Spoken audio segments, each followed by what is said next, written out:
Alright guys, back from my last vacation of the summer up at Blue Mountain. For anyone that is from Canada, had a blast, but it is time to get back to the NHL 23 wish list series as I answer and go through all of your comments about things that you would like to see in the next video game.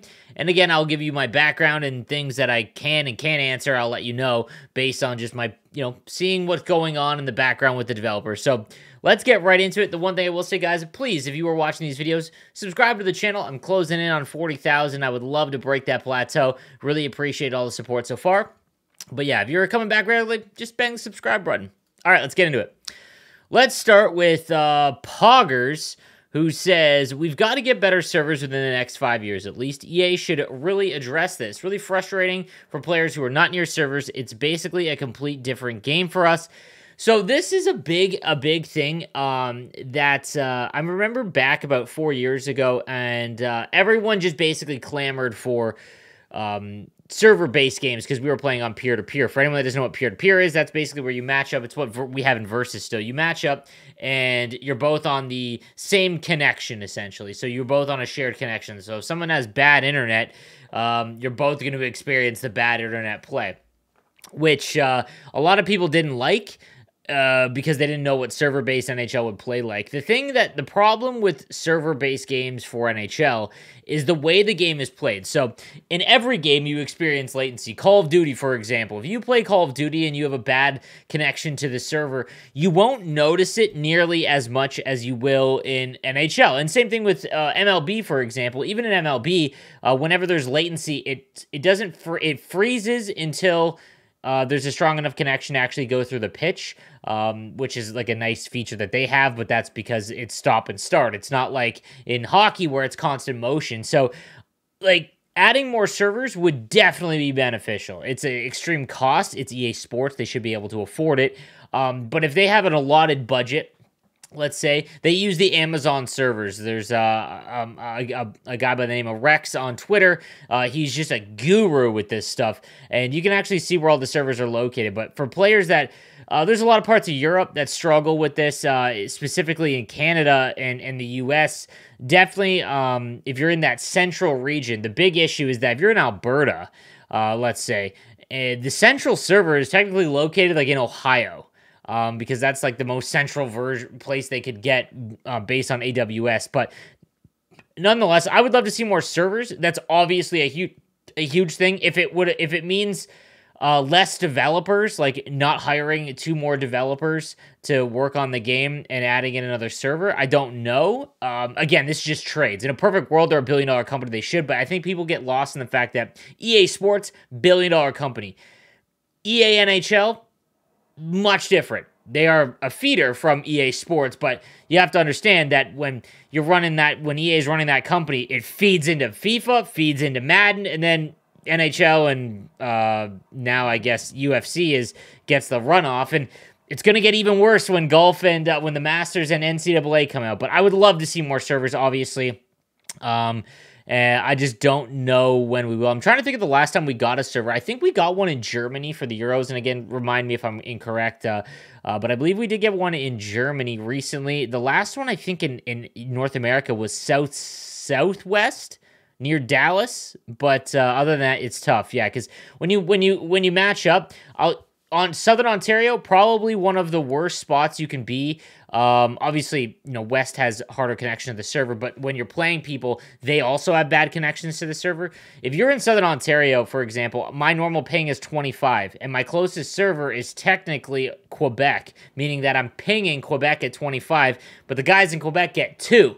And obviously, we all know the memes about how QC players just love their shell, and obviously the skill level there is very high because they play the game a ton. So a 20 ping difference is very, very tough, even though it's on a lower ping than what you would see out in Central. Like, I have a better experience when I play on 35 against Central guys that also get 35.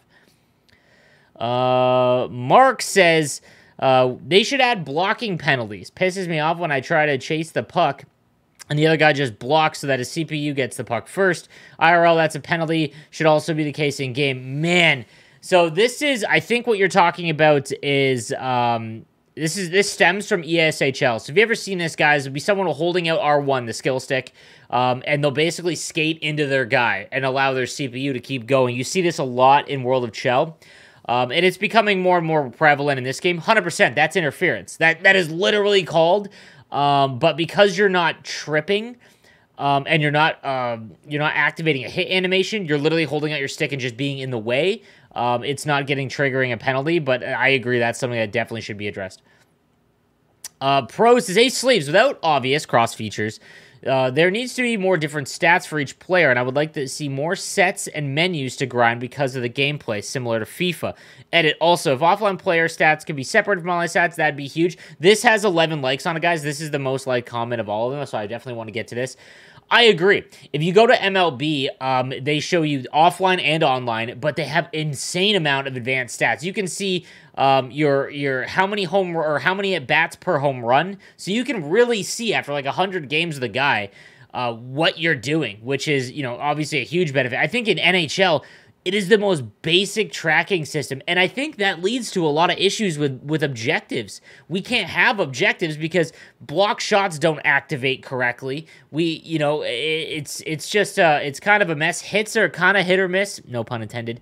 But I agree. I had to manually track at the end of the game, guys. If you don't know this, at the end of every game, before you leave the game, you can actually go and see how long you are holding the puck with each player. There's literally a stat that shows you each card's time with possession of the puck, which is huge because then you can see not only what players you use the most, and maybe you don't realize it, but also what position you utilize the puck more. So if you're carrying the puck with your right winger, and you look through all of your right wingers and they have the most possession time with the puck, you might not want to go with speedy guys. You might want to go with bigger guys so you can hold on to the puck longer because you're carrying the puck with them the most.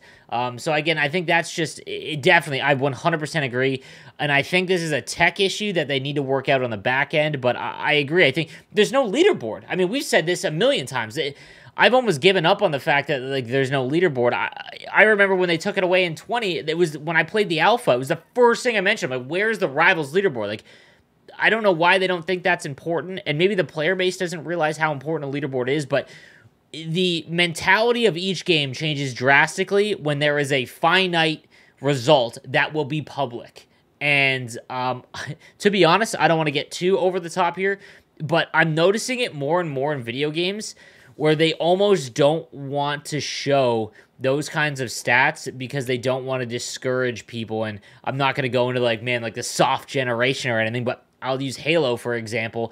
Your KD is not actually shown. You have to go in and look for it, as well as Battlefield. Battlefield was the biggest one. You couldn't even open up mid-map in Battlefield. You couldn't open up a screen that showed everyone's KD and all of that. And that's just mind-boggling to me because you don't know who's costing you. And it's maybe they just don't want leaderboards because it has some sort of narrative about you have to win. But man, we play sports is legitimately the closest thing we have to gladiators and wins and losses matter. People that love sports, we love the wins and losses. Let us see them. It's ridiculous. Mark says, thanks for the discussion, sir. No problem, man. These are, like I said in the last video, some of these are my favorite videos, to be honest, because I just get to shoot the shit with you guys. So, Emily says, my game mode idea for 24, as it is way too late for 23. 100% agree. I should have not, I should disclaimer this, the NHL 23 wishlist, it is too far or too close to add anything, but again, we start the discussion, and then with talks of the next game and things like that, I can help you, put them in. Maybe I should start this at the launch of the game, I don't know. Hut streaks, they could make a play for hot, is Hut Streaks. They could make a play with Hot and Hut for the logo. Okay. An instant reward system for Rivals. This would give rewards according to how many games in a row you've won. Since Rivals is supposed to hard match you against your skill level, winning consecutive games is harder than in Champs or Online Versus. It would start at the third win. It would start at the third win and go into your 10th straight W. Awards can start at 83 pack and go up to an 89 plus after 10 wins in a row. +2 overall increase on November 1st and December 1st, +1 increase for the rest of the year. I 100% agree with this. So this is a lot like what they have for Battle Royale or Draft Champs, but you're saying in Rivals, immediate rewards are a must at this point of it.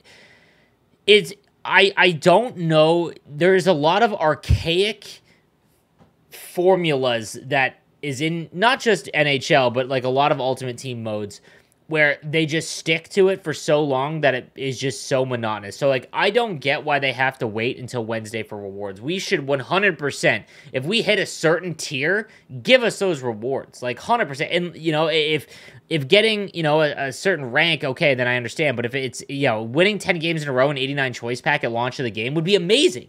And you wouldn't even need draft champs. I agree with what he's saying as well. Rivals is harder than champs and online versus, to an extent. Depends on, obviously, your skill level, but if you're, like, in Division 5 and above, that's 100% right. Rivals is literally meant to get you to where your skill level is and then make you go 500 unless you improve the way you play the game. So, 100% agree. I think this is, I think that'd be a great idea. Crossplay, and we good? Kazni, Crossplay is a great start. I think that there's a big misconception with Crossplay fixing everything in Hockey Ultimate Team specifically. Hard disagree. What it does is allows them to add the fixes to Hockey Ultimate Team. I've always said this, that the year after cross-console is brought into the game, we're going to get the best NHL we've had since 14. SNC says, if we don't get a new mode other than Rivals, can we at very least get a leaderboard, bro? Prayers, dude. Prayers. I always love checking my stats versus top 100 and the people around me. In Hut Champs, you can check stats in your recent games played, but Rivals, the mode you play all week, you get nothing. Dude, I've been saying this for 3 years now. When new cards come out, they are no different than one overall bump to their prior card. When there's a flashback card of a player 10 years ago, that card should have a very different stats compared to his current and should represent how the player was back then. Baked in superstar abilities. Let's say you pull a 90 overall Primetime McDavid. He has silver wheels on his card, but it costs 0 AP to activate. It should just be automatic at all times. So let me start with that one first. That's a dangerous precedent to set because X factors have obviously changed a little bit of the way we play the game. I think there was a few that significantly impacted, like post to post. Definitely, in light work, the goaltender ones definitely impacted the game. Elite edges and wheels, close quarters, for example. But if you start baking them in and not costing any AP, those are the only cards that are going to be used. Now, I don't know if you watched myself and Kesso's fixing 99 Hut video. If you haven't, go back and go and watch. It's 45 minutes. We literally give our proposal of what 99 cards should look like and base cards should look like and how they should upgrade. And it is a lot what you're talking about. So in that example, we give very different stats and how they increase to every player type. So I use an example of when Crosby won the Rocket Richard trophy. He's listed as a playmaker, so he increases as a playmaker. But let's say they release a flashback of him winning the Rocket Richard. He then becomes a sniper build and his stats change drastically. 100% agree with that. The +1 overall is a lot like the Rivals rewards being on Wednesday. It's just archaic and they haven't found a way to fix it yet. So I know this may sound weird, but I think NHL 23 should have manually deflections. That way you direct your stick as you wish. So what I think you're talking about is so you're talking about you could actually tip the puck where you want. 100% agree. I think that having a button or making that a manual thing would be huge. Nathan Andre says it's already in the game Hold R2. Guys, that has been proven. I've spoken with multiple developers. It is all placebo. There's been a few content creators that release like videos on like manual tipping, myself and Kesso. Kesso is like one of the most, guys, if you don't know who he is, streamer, YouTuber now, and one of my closest friends. We host a podcast together, but he's also one of the best players in the world, and he became a game changer because he was finding glitches and things, and EA was like, okay, we got to bring him on. And he's done a great job. The stuff that he tests is crazy. We sat for about 2 hours trying to figure out if there was a way to manually tip a puck. It does not exist currently in the game. You can increase your chances. So Nathan says it's already in the game Hold R2. If you hold R2 on a player that's up in the play, like you could set your guy up, but again, you can't control without the puck. So because they will tip the puck more if they're looking at you, but there's no button. I would love a button to manually deflect for sure. Perelzi says, when it comes to online Hut game modes, is this the year EA finally realizes we do not want to play 30+ Rivals games a week, or will we see the same system for the past 3 years again? P.S. I miss online seasons. We need some type of leaderboard. 100%. It scares me. We have no confirmation of like cross console or anything like that. I am going off of, and I haven't heard anything either.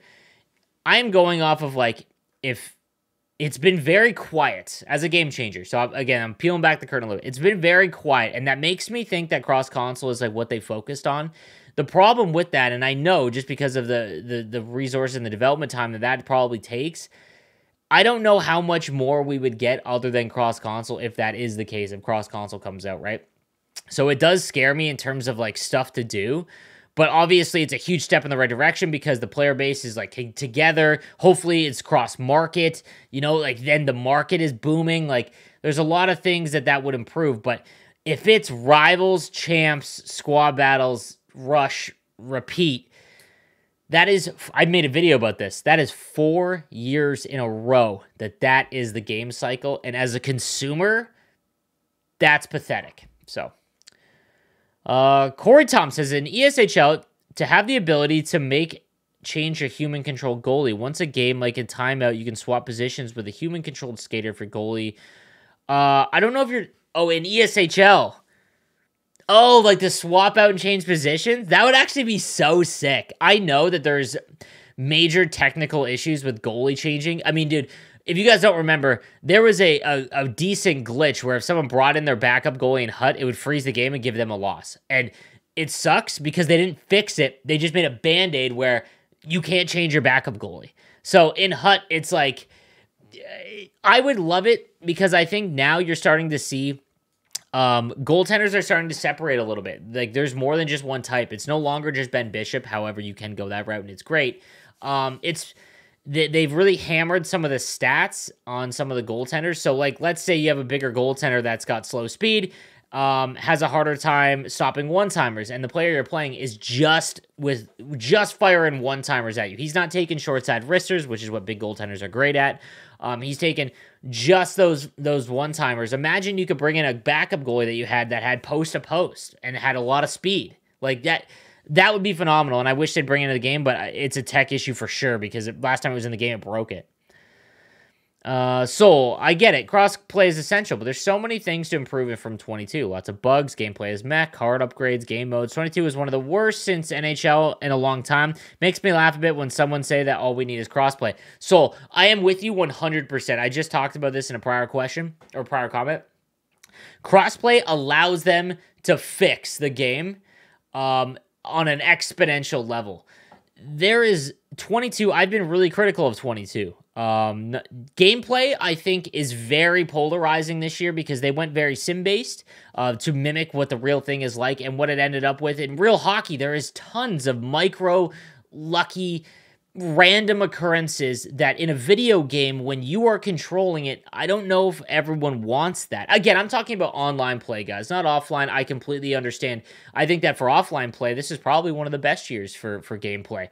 And it just I didn't jive with it because there was a lot of times where, I control play, get the correct shots that I'd want, and, you goal post-to-post flashes, or light work, or you get contortionist, or something crazy, goaltender superpowers, and then, it's just some random, force through the middle that ends up in my net. And like, there was a lot of games. I think the best way to say this, I feel like this year, more than any other year, you had more games where you lost where you felt like you should have won.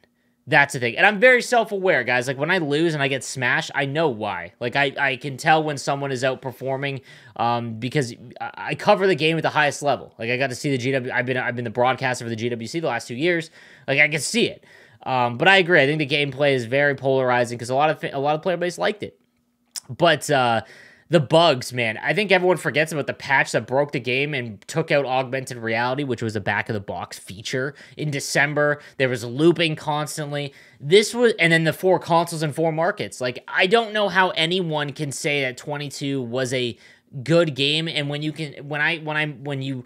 grade sports titles, you have to go year over year. 21, the force through the middle because the pass intercept model being off was a mess.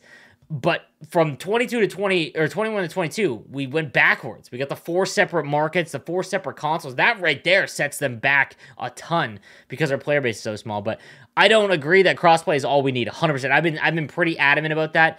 I think, and I've even gone to say that cross market I think might be more important than cross console. But both of them are needed.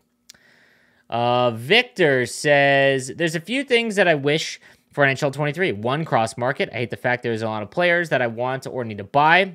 Cross-play. Sometimes when I play Rivals, I'll have a chance to wait a few seconds to a few minutes. I hate it. I strongly believe that EA must add this. I agree. Return the icon set from NHL 21. I agree with that. I love the set for icons, but this is stupid. 100%. Make guaranteed players for Rivals and Squad Battles. Totally on board. Make better rewards for Hut Rush. I think that they should just... They have so much potential with Hut Rush. I've talked about this a ton. But yeah. GM Connected. Not going to lie. I personally would have GM Connected really low on my list of things I want. I think it'd be sick to add in the game. But I know that if they were going to put GM Connected in, that's a full year of like... That's all we're going to get. And you got to think, would you take 22 with GM Connected? I personally wouldn't. I wouldn't want to wait another year. PC, get the game on PC. Until cross console, this will never happen because PC has such a sliver of the player base. I have a great PC. I love PC gaming. I would play on PC. But you have to understand that if they're going to develop a game for another console, and the sales are going to be just absolutely cratered compared to the other two. I mean, you see it in FIFA and Madden, man. Their sales are not as strong as you would think. One thing I would like to see is leagues. Not everyone is Eki or no sleeves. I love that you put me in the same conversation. But to play a group of players, either semi-pro, rookie, or pro for 30 games would be fun. You get coins, but you can buy packs. Why? Okay, so this is essentially Rivals. But the problem with Rivals is that once you get to your plateau, that's it. Like, it is going to be, you are in for a struggle for the remainder unless you drop down divisions because you are, unless you fundamentally, maybe come to my channel, learn, you know, some of the advanced tactics of the game, and change the way you fundamentally play, you will not improve. You can play as many games as you want. You might go up a division or two, but I equate this a lot to like golf. Like if you go and you've never, you know, and you go and you hit 1,000 balls to the driving range, you're not really going to improve nearly as much as if you spent, you know, a weekend at a pro learning some mechanics of that actually swing, right? Same kind of thing in NHL, man. The game, there's certain things that take a long time and a lot of like review to learn in NHL because the game is so quick that it's very hard to improve in divisions. And so I get it. You work 9 to 5. You come home. You just want to play some Rivals. Once you're in Division 2 and that's your skill level, it is going to be a grind. And, you know, some people like that. Some people just want to relax and chill. All right, last one from Deathstruction. Okay, bring back the creative play option, improve it, and implement it in Hut. I want my forwards to go where I need them for my strategy and style. Man, this is... I personally would love it because I think creative freedom should be in every game. There is zero chance that you would, after about 2 months of the game, everyone would be doing like a certain set play. And I can't imagine how toxic that gameplay style would be. And the problem once they do that is EA can't really do anything to fix it.